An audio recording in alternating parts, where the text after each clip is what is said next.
ഒരു സംഖ്യയുടെ 9 മടങ്ങിനോട് 9 കൂട്ടി 9 കൊണ്ട് ഹരിച്ചാൽ 9 കിട്ടുമെങ്കിൽ സംഖ്യ ഏത്? ഇതാണ് നമ്മുടെ ക്വസ്റ്റ്യൻ. അപ്പം സംഖ്യയെ നമ്മൾ എക്സ് ആയിട്ട് എടുക്കുന്നു. സംഖ്യയുടെ 9 മടങ്ങിനോട് 9 കൂട്ടി, അതായത് 9x + 9.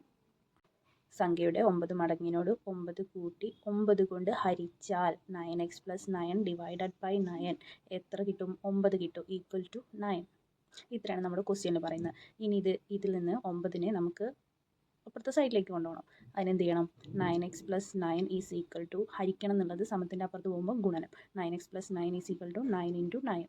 എത്ര ആൻസർ? 81. ഇനി ഇതിൽ നിന്നും +9നെയും ഇതേപോലെ സമത്തിൻ്റെ അപ്പുറത്തെ സൈഡിലേക്ക് കൊണ്ടുപോകണം. 9x is equal to 81 - 9. അപ്പോൾ എത്ര നമുക്ക് ആൻസർ കിട്ടും? 81 - 9 ഈസ് ഈക്വൽ ടു 72. ഇനി എക്സ് കാണാൻ വേണ്ടിയിട്ട് 9xൽ നിന്ന് 9നെ ഈക്വൽ ടുൻ്റെ അപ്പുറത്തെ സൈഡിലേക്ക് കൊണ്ടുപോകുമ്പോൾ × 9 എന്നുള്ളത് ഡിവൈഡഡ് ബൈ 9 ആവും. അപ്പോൾ 72/9 ഈസ് ഈക്വൽ ടു എത്ര ആൻസർ കിട്ടും? 8 കിട്ടും. അപ്പോൾ നമ്മുടെ സംഖ്യ 8.